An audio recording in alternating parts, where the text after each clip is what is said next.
மது விலக்கு கொள்கைங்கிறது எங்களுடைய கொள்கை, போதையில்லா தமிழகம் எங்களுடைய கொள்கை.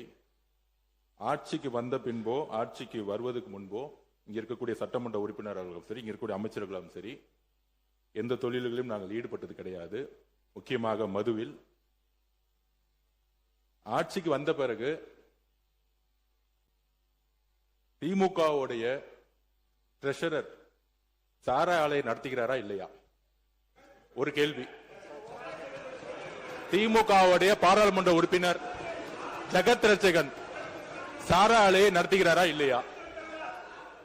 அப்ப சாராய ஆலையை நடத்தி கொண்டு டாஸ்மாக் நிறுவனம் மூலம் ஆர்டர் வந்து யார் வாங்கினது? அப்ப இது பேர் தான் கான்ஃபிளிக்ட் ஆஃப் இன்ட்ரெஸ்ட். அரசே, திமுகவே அரசு, திமுக இருக்கக்கூடிய பாராளுமன்ற உறுப்பினர்கள் சாராய ஃபேக்டரி நடத்துறாங்க, திமுகவுடைய பொருளாளர் சாராய ஃபேக்டரி நடத்துறாங்க, திமுகவுடைய ஐடி மினிஸ்டர் இருக்கிறவர் சாராய மினிஸ்டர் நடத்துறாங்க. இதுக்கு மேல என்ன ஆதாரம் வேணும்? பேசுங்க. ஒரே ஒரு நிமிஷம். மாண்புமிகு உறுப்பினர் லாட்டரிங்கிறாங்க.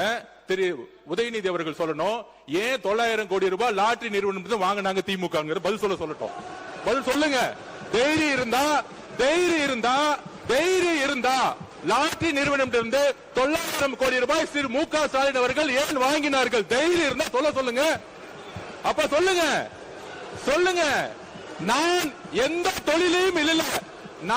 தொழிலையும் இல்ல, எந்த நிறுவனம் நடத்தல. தைரியம் இருந்தா ஏன் நடத்துறாங்கன்னு சொல்லுங்க. அதுக்கப்புறம் பதில் சொல்லலாம். மாண்புமிகு எதிர்க்கட்சி தலைவர். மாண்புமிகு பேரவைத் தலைவர் அவர்களே, நம்முடைய அமைச்சர் அவர்கள் திமுக ஏன் லாட்டரி நடத்துகின்ற நிறுவனத்திடம் என்று ஃபண்டு வாங்கினாங்க அப்படின்னு கேட்கிறாரு. அது கொடுத்தது அவருடைய மாமனார் தான். அவருடைய மாமனார்ட்ட கேட்டு அந்த விளக்கத்தை அவர் பெற்றுக்கொள்ள வேண்டும். அது அவரும் உங்க அப்பாவுக்கு மட்டும்தான் தெரியும். உங்க அப்பா கிட்ட தான் கேட்கணும், எனக்கு தெரியாது. அப்பாவை இங்க காணோம். வீட்டுக்கு போய் உங்க அப்பாட்ட கேளுங்க. உங்க அப்பா கரெக்டா சொல்லுவாரு. ஏன் வாங்கினாரு உங்க அப்பா சொல்லுவாரு. மாண்புமிகு